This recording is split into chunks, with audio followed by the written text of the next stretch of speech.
Bueno, volvemos en Radicalmente junto a Nitu Pérez Osuna y una invitada que nos honra muchísimo, pero primero le doy el paso a Nitu. ¿Cómo estás? Muy bien, Orlando, qué bueno verte y qué bueno nuestra invitada. Estoy encantada de conocerla, aunque sea a través de este medio, ¿no? Donde ya uno, bueno, a través de este medio ya uno se hace íntimo amigo de todo el mundo. Porque a los venezolanos como nos sacaron para afuera, entonces, bueno, uno ha aprendido a hacer amistades, a transmitir afectos a través de estos medios digitales. Bienvenida, profesora, qué bueno tenerla, a Corina Lloris, aquí con nosotros. Bueno, Nitu, bienvenida tú también aquí a mi casa, a estos lugares tan especiales. Y con respecto a eso, bueno, también muchas gracias, Orlando, por la invitación.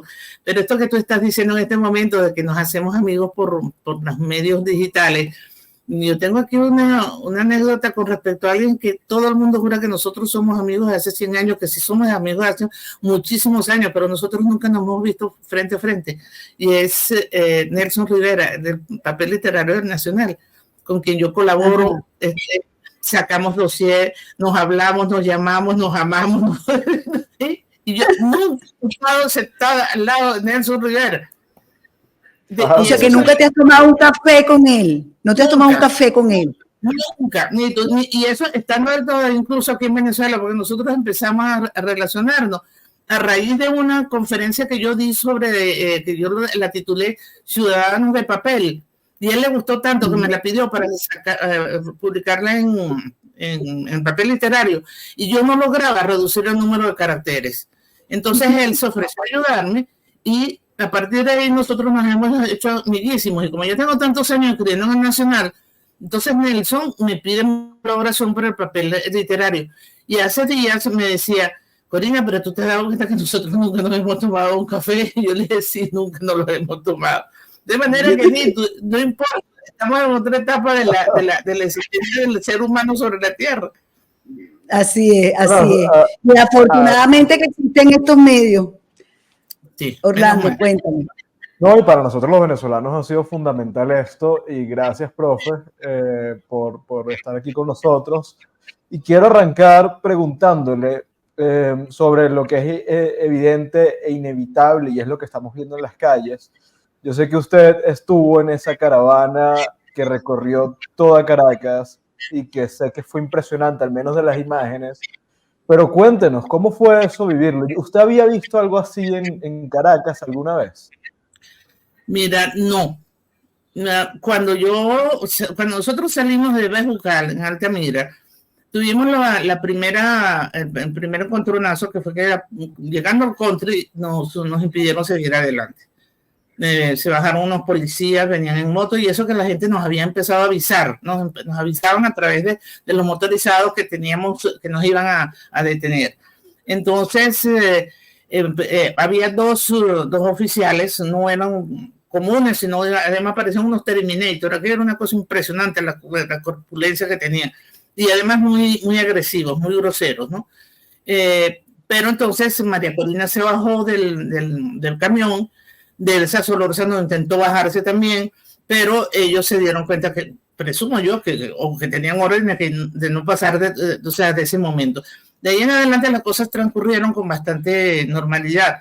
Pero cuando yo empecé a ver la gente que tú me estás preguntando, Orlando, yo lo único que sentí que podía compararlo, no por emoción, sino por número de personas, fue la marcha de abril, del 11 de abril. Ustedes deben recordar que la autopista era una cosa que no tenía imaginación para eso, ¿no? Yo me quedé muy sorprendida, y además hay una cosa muy distinta, que es verlo desde el camión y no verlo en el pavimento. Porque en el pavimento tienes una visión, digamos, recortada.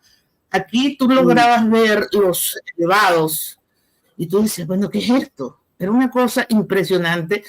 el entusiasmo. Después cuando se vinieron en el sentido contrario los motorizados que habían estado en la marcha oficialista, es una cosa muy curiosa, que el muchacho que me ayuda a mí aquí en la casa y me maneja cuando yo no tengo otra persona, él desobedeciéndome una indicación que yo le había dado de la caravana, bajó en la zona por donde venían los motorizados de la marcha oficialista. Entonces yo incluso tengo un video que él grabó, casero, de estas cosas de teléfonos, ¿no?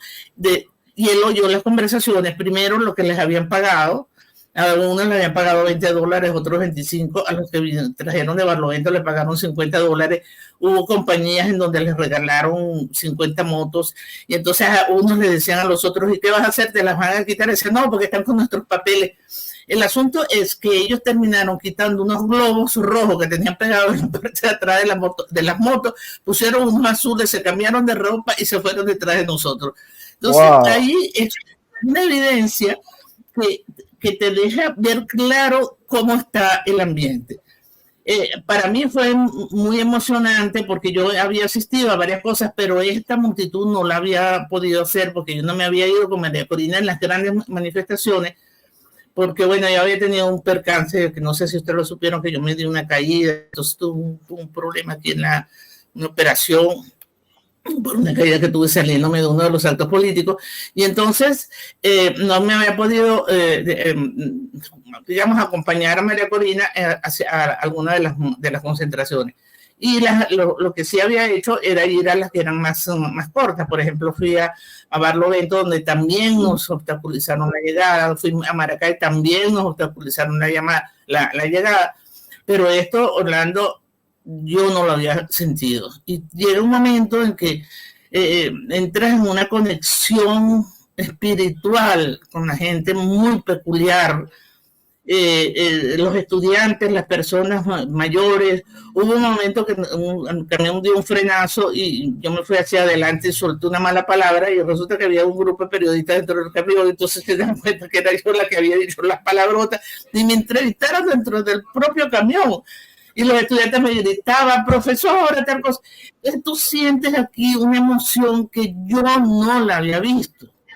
Tú eres muy joven, Orlando, pero nosotros hemos pasado por varias campañas electorales y hemos visto emociones. Claro que se han visto emociones. Se vio la emoción con Carlos Andrés, se vio emoción con Chávez, por no recordar otras personalidades. Pero esto no. Esto no tiene comparación, a pesar de los intentos de muchas personas de hacer unas comparaciones y que no tienen sentido, ¿no? Es como decía un viejo profesor mío de la universidad, no hay tercio de comparación. Es imposible compararlo con otra cosa, porque hay un asunto de espiritualidad y de emoción que no le he visto en otro momento, y de esperanza en que realmente esto cambie. ¿Y tú? Está. Yo siento que tenemos unos problemitas con el internet. Sí, yo no sé si Orlando lo siente. Pero ahorita, ¿tú me escuchas, Nito? Si quieres, pregunta, adelante. No, sí, lo que quiero es que la gente entienda que cada vez que grabamos con Venezuela, suele suceder estas cosas. Que el internet falla, entonces hay que hacer como un esfuerzo para seguir exactamente las palabras, ¿no? Pero ustedes sí me copian perfecto a mí. Sí. Perfecto. Yo te oigo muy bien y lo oigo muy bien, Orlando. Ok. Bueno, sí, sin duda alguna que esto es una campaña electoral absolutamente atípica. Lo primero es no ver banderas de partidos políticos, sino ondear el tricolor mayormente. Por supuesto, siempre hay quien lleva su franelita y tal, pero uno lo que ve son las banderas de Venezuela.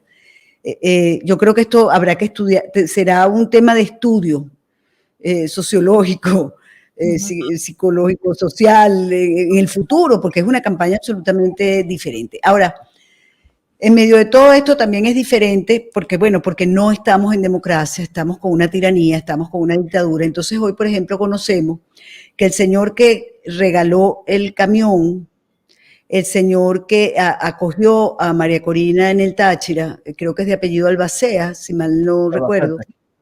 Albacete. Albacete. Bueno, está preso, pero no solamente preso, sino que ya lo sacó el señor Tarek William Saab y lo acusa de que él quería, tú sabes, hacer una conmoción, atacar los sistemas eléctricos del país. Y resulta que ese señor fue atacado por 8 individuos, su casa fue víctima de un asalto con 8 delincuentes, pero a esos no los investigan. O sea, la víctima es la investigada y la apresada. Sí. Es una cosa insólita lo que nos está pasando en Venezuela. Entonces, pero eso, es el caballo, son las hermanas Hernández en la empanada, son el de la curiara. Oye, ¿hasta cuándo nos vamos a calar esto? Pero además que el señor fiscal salga y diga lo que dice. Ahora lo otro, porque unos guerrilleros paramilitares, por cierto, con acento venezolanísimo, están diciendo que los querían contratar la ultraderecha para ocasionar caos en Venezuela. Pero si el caos siempre lo han hecho, son ellos. ¿Hasta cuándo nos calamos esto? Y además, imagínate si esto es ahorita, ¿qué no harán el 28? Bueno, ciertamente, Nitu, en una de las últimas entrevistas que me hicieron esta semana, me preguntaron unos periodistas brasileños que si nosotros teníamos miedo. Yo le dije miedo, sí, yo creo que todos tenemos miedo. Yo creo que nadie puede decir que no siente en algún momento algún tipo de temor. El asunto donde está es cómo lo enfrentas. Si te dejas vencer por ese miedo, te quedas, digamos, estático, no te mueves, no haces nada o te escondes, o reaccionas y más bien lo utilizas como una suerte de fuerza que te haga enfrentar las cosas, ¿no? Yo, por ejemplo, para hablar de mí misma, yo no voy a decir que no siento miedo, claro que lo siento, pero yo lo venzo y eso ha sido a lo largo de toda mi vida. Entonces, uno cuando ve las acciones que ellos están cometiendo, tú dices, ¿hasta dónde van a llegar?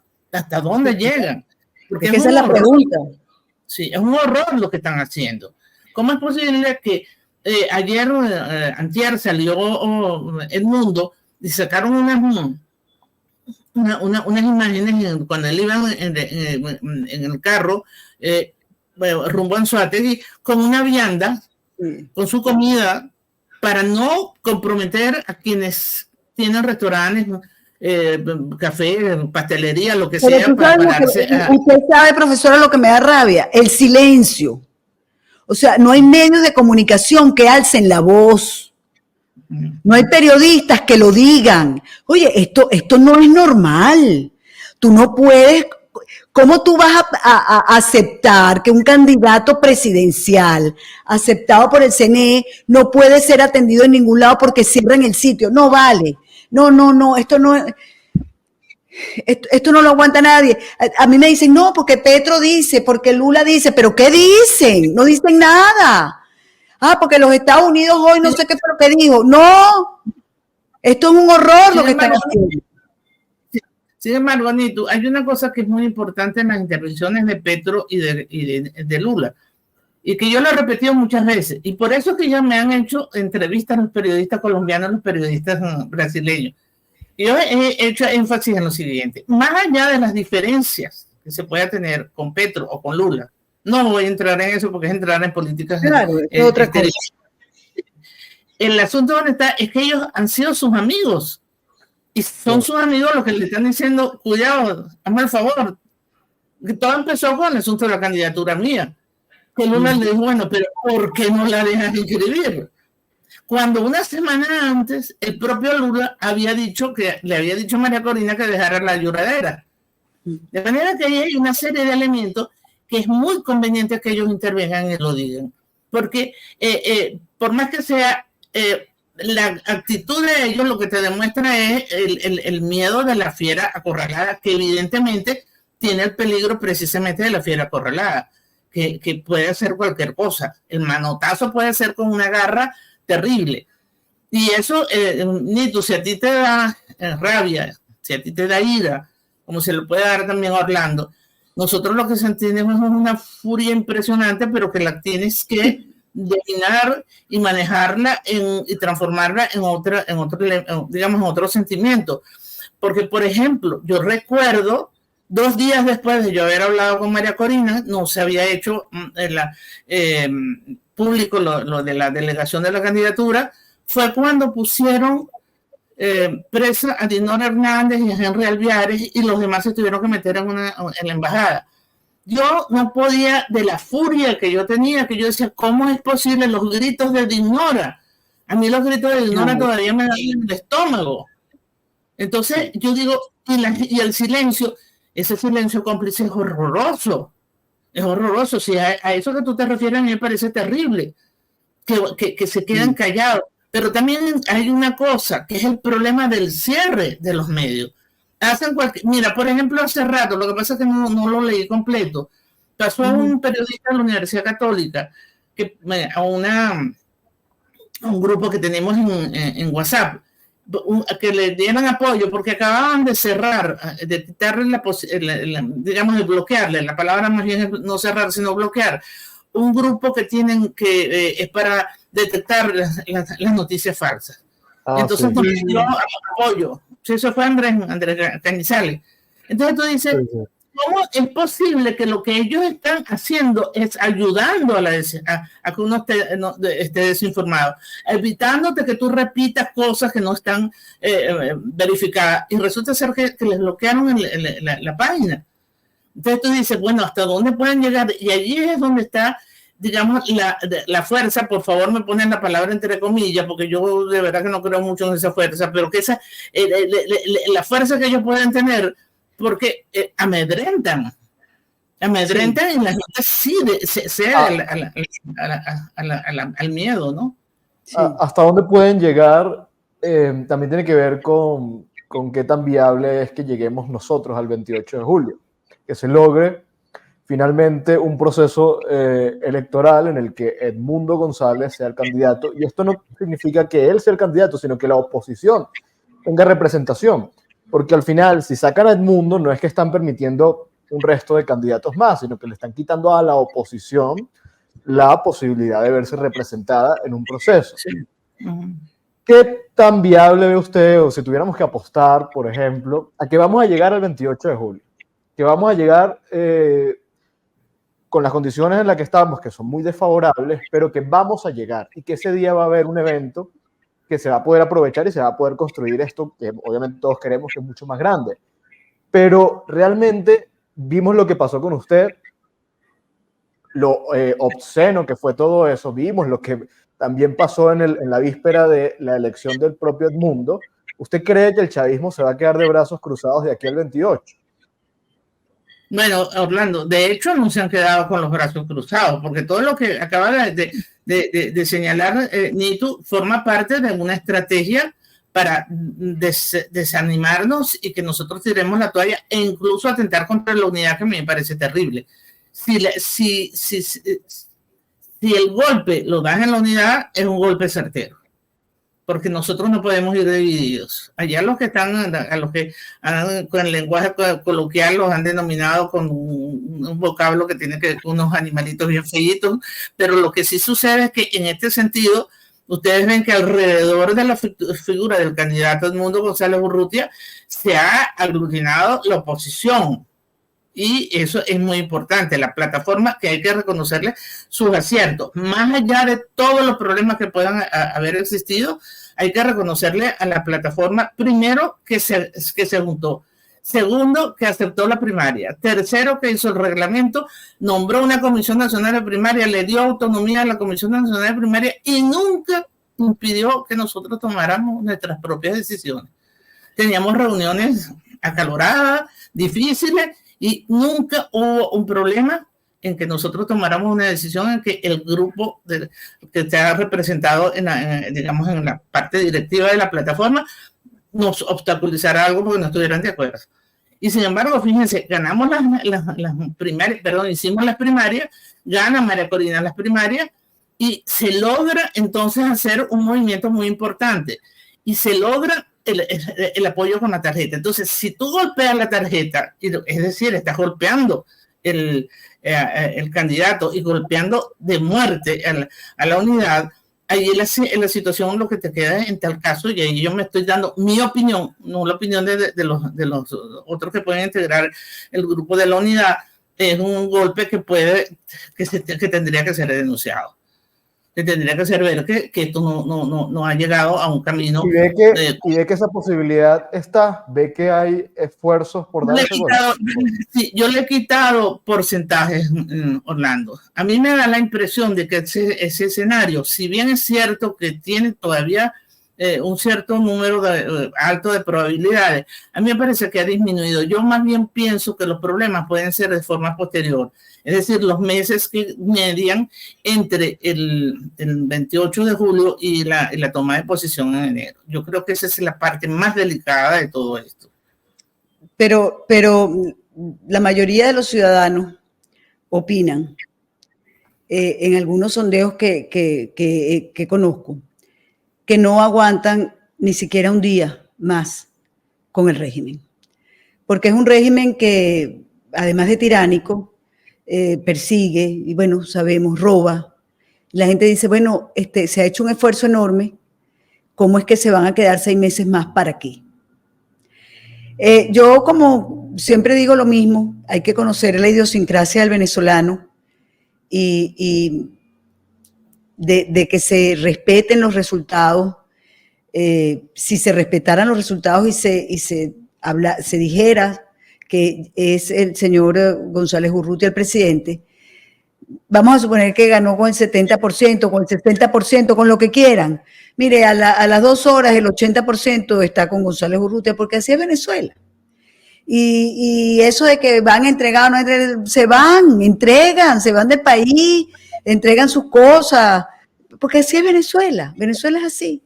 Ahora, efectivamente, 6 meses es mucho tiempo, y de lo otro que se está hablando es de la posibilidad entonces de una constituyente. ¿Qué opina la profesora sobre eso de una constituyente? Epa, yo soy de las que quiero llegar primero al 28, ¿no? Yo, después del 28 yo doy opiniones al respecto, pero es una pregunta que siempre le hacen a uno. ¿Qué posibilidades reales hay de una constituyente? Yo no me gusta, digamos, hablar así como a futuro, en el sentido de una bola de cristal, ¿no? Yo en ese sentido soy un poco, tú sabes, prudente, ¿no? A pesar de que yo digamos, yo respondo muy golpe, ¿no? Y digo, creo en una constituyente. A mí me da la impresión de que eso no es, digamos, lo adecuado. Aquí lo que nosotros estamos haciendo es viendo cómo se aplican los elementos de la justicia para que la gente tenga sus debidos procesos, que sea aplicada la justicia como tiene que ser, de buscar de los recovecos para eso hay grupos de juristas que se reúnen. Es decir, yo no puedo revelar aquí determinados elementos, pero nosotros no, digamos, en ese sentido, una constituyente no es uno de los planteamientos que tiene el programa de Venezuela Tierra de Gracia, ¿no? De tal manera que yo creo que en ese sentido lo que hay que buscar otros elementos. Se habla también de la justicia transicional, y yo decía el otro día, ojo, sí, pero la justicia transicional no es tan ciega como la quieren pintar, ¿no? Porque la justicia transicional no puede entenderse como impunidad. Sí, hay una serie de elementos que una cosa que sí sucede. La justicia transicional que yo conozco es impunidad. Sí, y entonces eso es lo que sucede, que hay una serie de elementos que se tiene. Voy a acudir a algo que Orlando me ha oído 1.000.000 de veces, es el deslinde conceptual. Nosotros tenemos que manejar eso porque ciertamente permea a la población, permea a la ciudadanía los elementos confusos en el lenguaje. Y entonces eso hace que se crean en determinados momentos una serie de digamos, no solamente de expectativas, sino más bien de rechazos, cuando lo que nosotros tenemos que pensar bien es que lo que no podemos hacer es actuar como ellos. Nosotros tenemos que llegar a hacer lo que estamos diciendo que vamos a hacer, es decir, hacer un país nuevo. Mira, yo he usado, Nito, que por cierto me encanta que hay una serie de lugares que me la han copiado. nosotros estamos pariendo el país. Y en este parto no estamos solas, estamos con el hombre compañero que te agarra la mano y te ayuda en ese parto. Y en ese parto nosotros tenemos que evitar que nosotros vayamos a caer en hacer de esa Venezuela nueva, de esa Venezuela que surja con los errores que nosotros cometimos en el pasado y que nos trajeron a esto.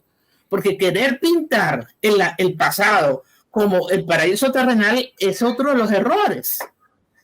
Bien es cierto que hay que reconocer los grandes aciertos, uno hay que preguntar por qué llegamos a esto, por qué se dio este problema, cuáles fueron los errores que se cometieron.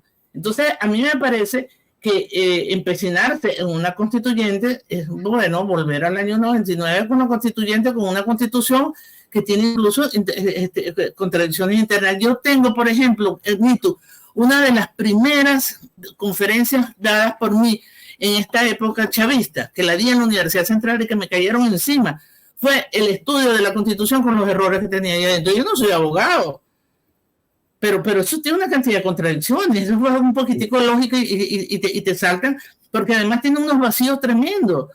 Esto no se puede estudiar a lo loco, hay artículos que están en contradicción con otros artículos. Entonces, yo creo que nosotros no podemos caer en ese error nuevamente. No sé, esa sí también es una opinión muy, muy personal. Yo la verdad no, es un tema que yo ni siquiera he estudiado.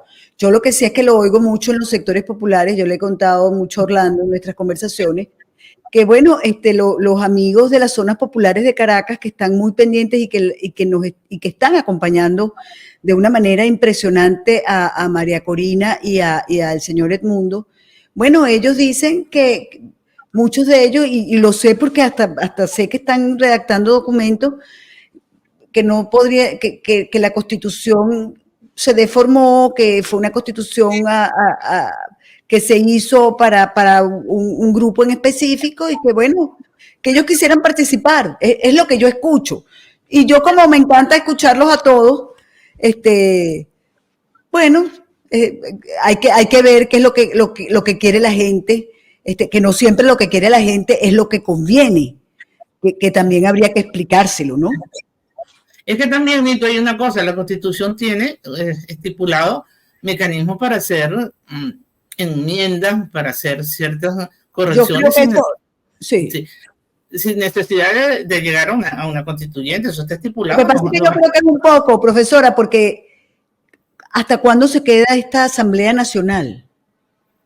El año que viene hay elecciones, en el 2025 hay elecciones de la Asamblea. Pero entonces va a gobernar González Urrutia con el legislativo en contra, con el contralor en contra, con el fiscal en contra, con el Consejo Nacional en contra, con el Tribunal Supremo de Justicia en contra, con los jueces en contra. No, es que ya va. Sí, vamos a ver qué pasa, porque tú mismo lo has dicho, aquí pueden pasar una serie de cosas muy importantes. Eso es a lo que yo me estoy refiriendo cuando yo te digo el gran problema de los 6 meses por delante.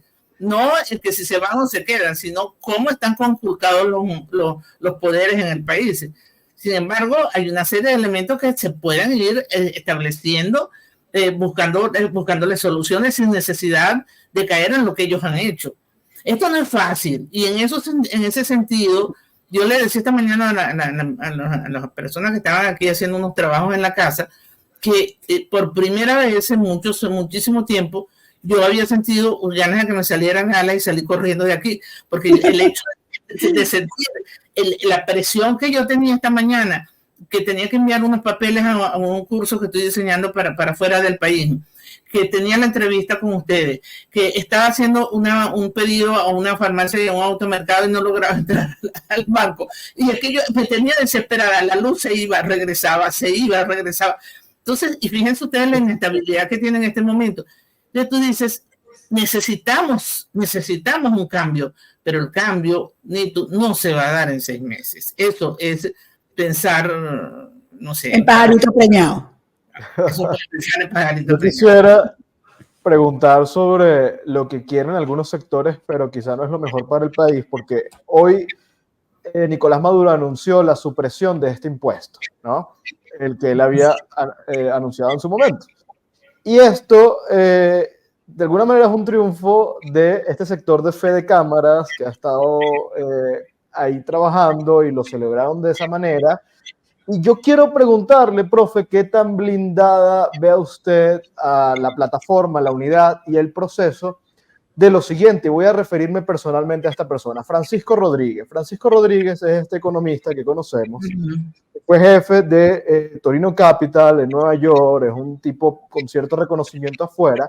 Y él decía esta semana, no subestimemos las encuestas, porque las encuestas inflan a la oposición. Nuestra proyección es que hay casi que un empate técnico. Nuestra proyección es que el país está dividido y que la oposición tiene aún que tener la tarea de convencer a un sector de la sociedad. A esto se le suma parte de lo que dicen sectores de fe de cámaras, de estos empresarios que se han acomodado, que insisten en que el país está en un momento económico favorable, en que un cambio político drástico no es conveniente, en que las sanciones son las responsables de gran parte de la tragedia que ha habido en el país. Y estos son sectores que se pintan como oposición o neutrales, pero que hacen un daño importante. Entonces la pregunta es, ¿qué tan blindado está el proceso que se está construyendo de esta gente que está cabildeando, no solamente en Venezuela, sino en Estados Unidos, en la Unión Europea, que están trabajando, que están esforzándose, que los entrevistan en medios y tienen un impacto? ¿Qué tan blindado estamos? Esa palabrita es medio odiosa, medio antipática, la del blindado, porque cada vez que decimos que estamos blindados, algo nos pasa. Bueno, mientras tú estás, hay ciertos aspectos de la formación personal que crean deformaciones, ¿no? Deformaciones profesionales. Mientras tú estabas hablando, yo estaba aquí escribiendo que una libretita que tengo al lado, y estamos hablando de porcentajes en las encuestas, ¿no? Entonces yo voy a hacer una pregunta que no es que me la conteste, sino una pregunta que me la estoy haciendo a mí misma. ¿Qué porcentaje de la población representa esta gente que está diciendo esto? Porque ellos lo que están es, ellos están diciendo que están infladas las encuestas. ¿Quién está inflando esas encuestas? ¿Nosotros o los que están haciendo las encuestas o las encuestas que están pagadas? Nosotros estamos hablando no de unas encuestas, sino de lo que nosotros estamos viendo en la calle. Claro. Nosotros estamos hablando de que tú llegas a estados chavistas o que fueron chavistas hasta ayer y que están volcados en la calle. Entonces, me parece a mí, yo aquí en donde yo vivo, la zona de Monte Claro, yo no sé si tú llegaste a venir aquí al club, claro. Toda esta zona, una zona privilegiada, sin embargo, hay una zona más popular, por llamarlo de alguna manera, que era totalmente chavista. Yo recuerdo en la etapa esta que se faltaban muchísimo los alimentos y que estábamos muy mal. Yo venía de la universidad y me había metido por la carretera de la Mariposa por un problema que había en la autopista. Y cuando yo venía hacia la parte de abajo, lo que se llama la Cortada del Guayabo, vi que estaban haciendo un mercadito. Y entonces llegué aquí a la casa y le dije a la señora que trabajaba aquí en la casa, le digo, fulana, ¿qué te parece si nos vamos a hacer una compra ahí abajo? Porque sales beneficiada tú y salgo beneficiada yo, y una serie de cosas que no las estábamos encontrando. Y ella me dijo, usted no va conmigo, porque si no usted va conmigo, no nos venden las cosas. Fíjate, te estoy hablando de hace unos 5 o 6 años, una cosa así, porque María se fue para Colombia en el año 2018, o sea, hace 6 años. Y yo tuve que darle el dinero a María para que ella fuera, la llevé un poco, digamos, la bajé y que no me vieron que la estaba dejando y después la fue a buscar para ayudarlo con los paquetes de lo que había comprado. Es una zona tremendamente cerrada, radical. Anda a ir ahorita. Entonces, ve ahorita. Y fíjate lo que está pasando ahora, ¿no? Por ejemplo, que fue una denuncia que hicimos Orlando y yo en este espacio precisamente. Las concesionarias o las productoras, las ensambladoras de motos, ya se sabe que tienen prohibido vender motos hasta después de las elecciones. Ayer o antier me llegó otra información que también la hablamos y esta me viene específicamente de Cabudare, en el estado Lara, que les prohibieron a los productores de pollo vender el pollo como lo hacen siempre, porque ellos tienen además unas guías, ¿no? Tienen que mandar tanto para cada estado, etcétera, etcétera. Bueno, esta vez la orden es 60% para Caracas y 40% para el resto del país, salga sapo o salga rana. Y si no lo hacen, los cierran, los multan o los confiscan. Pero así hay otros casos, ¿no? Entonces, aquí no hay libertad de ningún tipo. O sea, los concesionarios de motos, por ejemplo, una de las cosas que me enteré anoche es que las motos que estaban, digamos, en stock, se desaparecieron de la noche a la mañana, nadie sabe dónde están. Y esto lo sé, para que sepan, por trabajadores de esas empresas. Entonces, ¿a qué están obligando? En Venezuela también vamos a estar claros, ¿no? Para tú tener una empresa de esta naturaleza, probablemente tengas que estar enchufado. Son muy pocas las que no están enchufadas. Vamos a ser también claros, ¿no? Pero esos señores tienen que contratar gente. Bueno, al cerrar la empresa, ¿cómo les paga? ¿Qué ley de trabajo los protege? Nadie. Yo también digo que esta campaña ha tenido tantos errores. Yo no sé, la campaña por parte de ellos, ¿no? Porque ¿qué ganan con estas cosas? Sino que ahora los motorizados los quieran menos, los polleros los quieran menos, los señores que venden empanadas, ahora hay memes, pero yo creo que es verdad. Todos los que hacen empanadas están furiosos porque le cerraron a las hermanas Hernández. Los que construyen o fabrican o hacen las curiaras están furiosos. Eso es lo que está pasando en el país. Pero no se me desvíen los normalizadores. Quiero saber qué tal. ¿Quieres saber de Capital Torino? No, de los normalizadores, de toda esta gente, porque es que es todo un ecosistema que está haciendo. Hay un esfuerzo. Pero, Orlando, lo que sucede es que ciertamente yo leí las declaraciones de Francisco Rodríguez y ciertamente me dio hasta rabia, ¿no? Porque me da tristeza que gente que uno considera que tiene un poquito de más de 2 dedos de frente diga semejantes cosas, ¿no? ¿Cómo se va a mantener teóricamente que tú tienes una igualdad de posibilidades entre el oficialismo y Edmundo González Urrutia?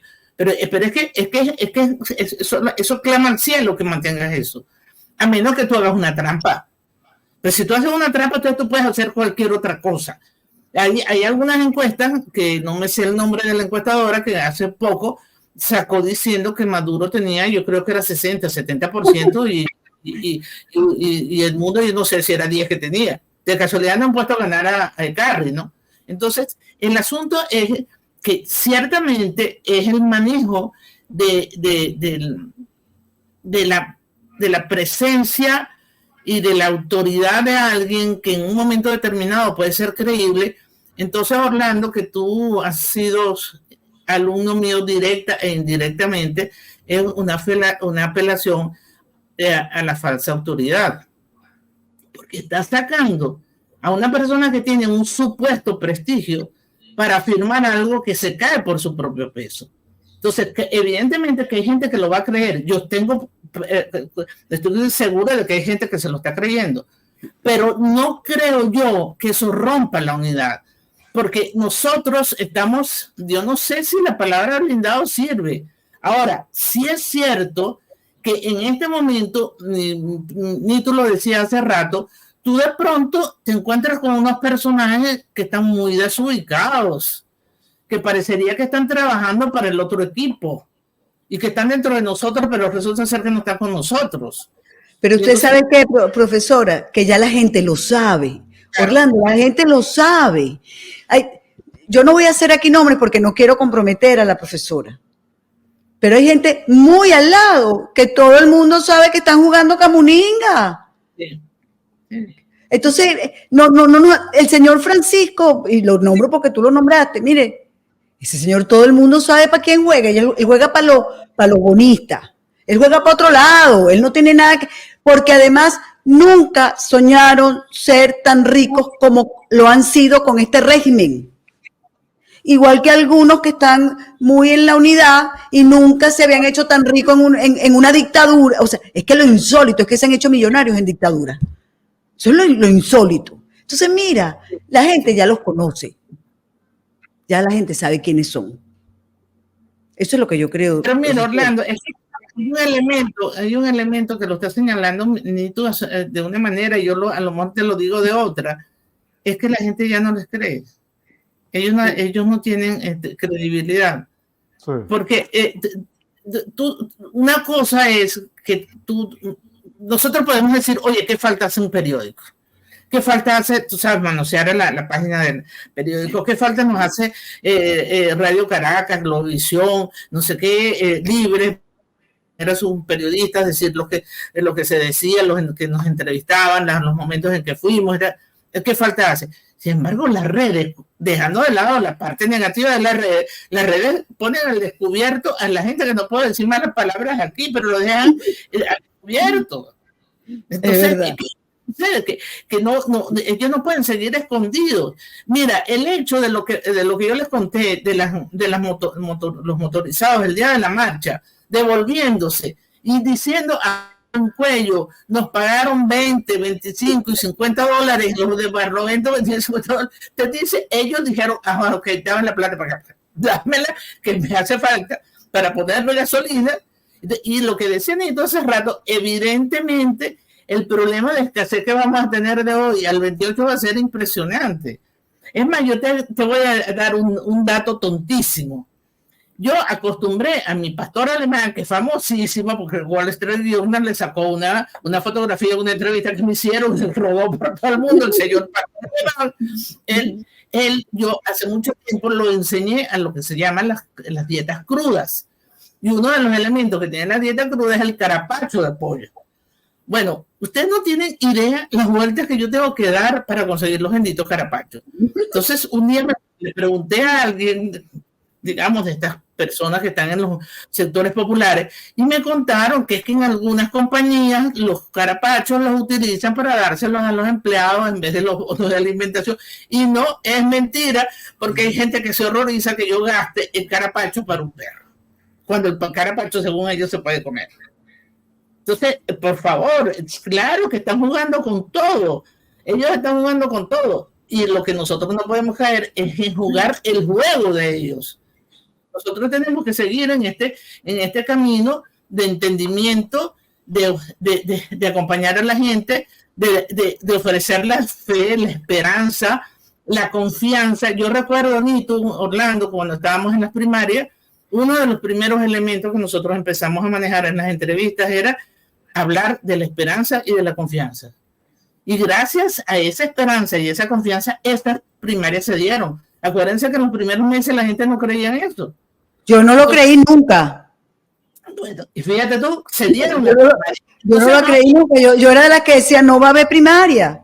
Ahora, sí, yo decía también, y si hay, voy a votar por María Corina. Pero sí, yo lo decía abiertamente. Y ahora fíjate tú que una de las cosas que sucede, que la gente dice, no va a haber elecciones, pero yo voy a votar. Si hay elecciones, yo voy a votar. Entonces, es un sentimiento que se va contagiando. Y eso es lo que tú ves en las marchas, en las concentraciones. Fíjate, Orlando, que en este momento ya es prácticamente imposible entrar a la concentración hasta el sitio de la plataforma, de la plataforma donde te vayas a montar, que son camiones y, bueno, imagínense ustedes yo montándome en esos camiones. No, mejor no les digo lo que tienen que hacer conmigo. Entonces, ya no puedes entrar, tienes que hacerlo con los propios automóviles, porque la gente está desbordada. Empiezan a llegar con una cantidad de tiempo de anticipación como hacía uno cuando uno tenía menos años y se iba para los juegos, porque yo si aquí la situación estuviese distinta, yo iría a mis juegos de béisbol y de fútbol, pero bueno, los juegos por televisión por el momento. Pero tú debes acordarte, Nito, de las idas al Estadio Olímpico, bien fuese por el fútbol, bien fuese por el béisbol. Claro. Y la gente se iba con horas de anticipación. Además, pero además era una gozadera. Bueno, yo recuerdo, yo como estudiante de la Simón Bolívar, me fui con un grupo que nos caminamos en la Florida, desde arriba hasta el Estadio Olímpico para ver a Pelé. Yo estoy hablando de los años 70, casi los 80. Imagínate. Y nos fuimos caminando. Dime, a las compañeras mías y a mí, porque no éramos sino 3 mujeres, nos levantaron y nos pasaron por arriba los torniquetes porque no podíamos el sentido que había. Sí. ¿Y por qué? Porque la gente se va contagiando. Bueno, aquí pasa una cosa que, perdón porque como que no es muy comparable una situación como la otra, pero es lo que estoy diciendo es de la emoción que se levanta, la identificación que se ha tenido y que se tiene con María Corina, porque una cosa es que no se puede perder de vista el liderazgo de María Corina, no se puede perder de vista las primarias que le dieron a ella ese papel. Y entonces desconocer a María Corina y desconocer el liderazgo de ella es perder completamente el norte de lo que está pasando en Venezuela. Hay un tuit muy interesante de George Aikoff que decía, más o menos, pues no lo voy a saber citar de memoria, que decía más o menos, no, esto no se trata de una candidatura, ni de 2 candidaturas, ni de 3 candidaturas, de esto es un movimiento nacional de emancipación. Y el que no lo ha entendido hasta este momento no ha entendido nada del proceso. Más o menos eso era lo que decía George Aikoff. ¿Cómo es posible que no entiendas lo que está pasando? Y en ese sentido yo creo que lo importante, discúlpeme, yo creo que lo importante es que los ciudadanos sí lo han entendido. Hay algunos sectores del liderazgo que no lo quieren entender, que es distinto. No lo quieren entender porque se sienten desplazados, Nito. Porque, mira, lo voy a poner conmigo. Vamos a no meterme con nadie, sino conmigo. Tú sabes lo que significó para algunos personajes que una profesora venida de una universidad privada, para más remate de broma, aunque yo haya tenido formación en la Simón Bolívar y yo haya tenido formación en Salamanca y yo haya tenido todo lo que tú quieras, pero a mí me ven en la Católica, el personal de la Católica, el emblema de la Católica, de la UCAB, claro, que ya sido yo la candidata delegada María Corina. Bueno, hay gente que son tan escasos de mente, y perdóname porque a mí no me gusta hablar así de calificar a la gente, porque entonces son falacias. Una cosa decía, bueno, es que ella se lo buscó porque se llamaba Corina también. Fíjense cómo reducen y quieren limitar las cosas. Entonces, a mí me encantaba que se llamaran Corina las dos. Que a mí me encantaba que se llamaran Corina las dos. Pero yo estaba clarísima que no era por eso que la había escogido. Fue una coincidencia muy feliz del momento. Claro. Sí. Oye, profe. La verdad es que a mí me encantaría llegar a Venezuela y irme con Orlando, que me llevara a su casa y que usted me contara toda esa historia, pero con detalle. ¿Cómo fue, no? Con muchísimo gusto, Nito, porque además esta casa en este momento pues ha recibido y sigue recibiendo mucha gente. Esto es muy, muy especial este momento viviendo aquí en mi casa.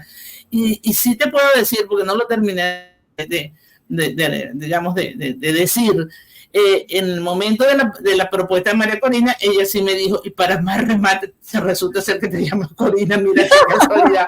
Cuando ella me dijo, lo había pensado, ¿no? Como lo había pensado. Por cierto, que lo escribió y lo pasó por las redes, digamos, la parte anecdótica, la parte que sí se puede decir, porque nosotros hablamos mucho rato con una cantidad de cosas de por medio. Y la gente ha querido minimizar eso. Y tú te imaginas por un momento lo que sintieron algunas personas, que esa señora, entonces me quitaron todos los méritos, que si yo no sabía de política, que si yo sabía esto, que si yo sé. Y la primera vez que me enfrenté a los periodistas, la primera rueda de prensa, yo creo que ustedes lo deben saber, que fue un impacto porque la gente no se esperaba que yo me manejara como me manejé. ¿Por qué? Porque me redujeron a un mecedor con una aguja de tejer, como que si tener las canas que las tengo en este momento muy, muy pronunciadas, porque resulta ser que los tintes no me sirven. Entonces, el hecho de tener un año más que otro, resulta ser que eso te impide a ti seguir en la palestra política, o el no haber pertenecido a un partido político. Eso es una cosa distinta y un reduccionismo tremendo de lo que significa la política, porque la política es interesarse por el bien de la polis, de la ciudad. Y tú trabajas por el bien de la polis, no solamente en un partido político, tú trabajas en la educación, tú trabajas en la medicina, tú trabajas en cuando barres las calles, porque tú estás trabajando por la ciudad. Entonces, yo creo que eso es uno de los grandes problemas que nosotros tenemos en el país, que tenemos que atacar, que es esa visión tan sesgada. Y para más remate, Nito era mujer, Dios de mi vida, y mujer independiente y autónoma, no una mujer de estas bobas que se dejan pegar 4 gritos. Entonces, realmente, ese problema es uno de los que nosotros nos hemos tenido que enfrentar, que tú ves que hay personas que se sienten desplazadas y no quieren perder su puesto en el escenario. Para eso, acuérdate que hay una palabra muy venezolana, el pescueceo. El pescueceo, así es. Pero bueno, yo creo que Corina Yoris, para sus alumnos, yo le confieso que a quien me la vendió usted fue Orlando. Yo no creía en nadie de esa comisión de primaria y él me decía, pero ¿cómo tú vas a decir eso? Por lo menos yo pongo mis manos en el fuego por la profesora Corina Yoris. Y aquello era aquella cantaleta. Y la verdad que, bueno, después... Bueno, no, y después yo me puse a investigar y yo le decía, bueno, sí, la verdad es que sí. Ella como que es muy buena. Le decía, y los hechos lo terminaron demostrando públicamente, sí, además. Sí. Oye, profesora, mil gracias por estar con nosotros. Esto ha sido un gusto. Quiero pedirle disculpas a la audiencia porque hemos tenido me he dado cuenta de algunos delays, sí, pero se nos escapa de la mano, circunstancias. Estamos grabando con Venezuela, mi amor. Cuando se graba con Venezuela pasan esas cosas porque por el internet. Yo también he tenido muy mal internet, por eso es que grabamos en tu canal con otra cámara y bueno, ha sido un tema, pero qué buen programa. Gracias, profe. Nitu, qué gusto. Me encantó. Gracias, Orlando, por darme la oportunidad de conocerla por aquí. Ya es amiga mía. Yo a lo que pueda poner un pie en Venezuela, profesor, eso sí, yo voy para allá. Vamos para allá. Claro, no, es que yo necesito el detalle, no la generalidad, el detalle. Además les presentaré a Odín y Odín estará presente en la reunión. Odín es el pastor alemán. Claro, encantada, Nito, encantada. Y un gran saludo para la audiencia y bueno, las disculpas por los problemas de internet, pero eso ya saben de dónde proviene, ¿no? No se preocupe. Esto es así y bueno, gracias a todos. Nos vemos la semana que viene. Gracias.